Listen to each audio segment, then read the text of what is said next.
A fine of around €1.5 million for 17 tax offences. Outside the court, lawyers for the Trump Organization discussed the sentence handed down to the family business of former US President Donald Trump. It's the maximum amount allowed for the crimes perpetrated by some of the company's executives, who dodged personal income taxes on luxurious employment perks. While the fine is very small compared to the Trump Organization's revenues, it has a damaging symbolic effect. The company says they'll appeal the sentence, saying it was politically motivated. Trump himself was not on trial and denied any knowledge of his executives evading taxes illegally. A UK court has acquitted French footballer Benjamin Mendy of 6 counts of rape and 1 count of sexual assault.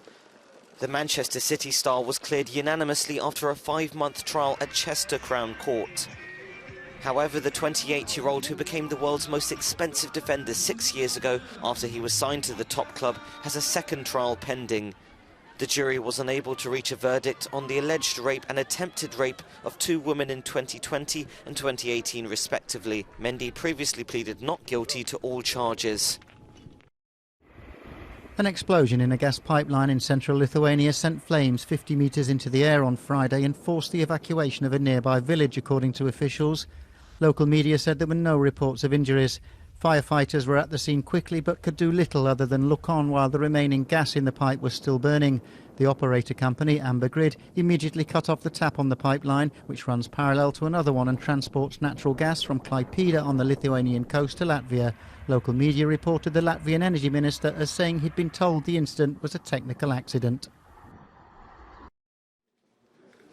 After being acquitted of fraud charges, former Czech Prime Minister Andrej Babis is in pole position in his country's presidential election.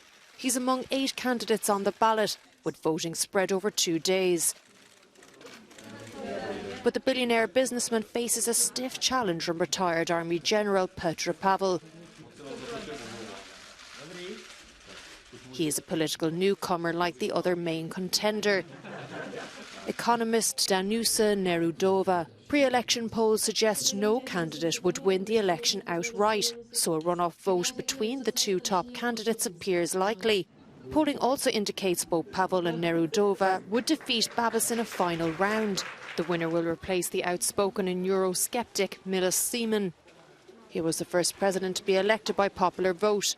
The role is largely ceremonial but has become more politically resonant under Zeman's term. Germany is about to drop the last of its restrictions linked to the COVID-19 pandemic. The German health minister has announced that as of February 2nd, masks will no longer be required on long-distance trains and buses. The regulation was to have been enforced until April 7th, but the government has decided that's no longer necessary, as the pandemic situation has subsided. However, authorities are encouraging vulnerable people to continue to wear masks when indoors and on public transport on a voluntary basis and out of personal responsibility. Germany is one of the last European countries where it's obligatory to wear masks on long-distance public transport. This drawing, which has captivated millions of readers over several generations around the world, is the original cover of Tintin in America, one of the best-known episodes of the saga of the Belgian comic book hero. Drawn in black and white by Hergé in 1942, it's due to go up for auction on February 10th in Paris and could fetch more than €3 million. The drawing reveals some secrets.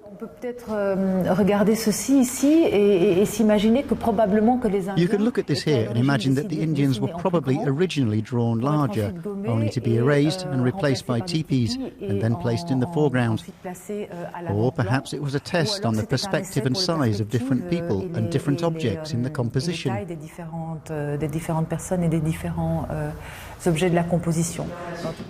Tintin fans only hope that the buyer will not keep it for years in a drawer.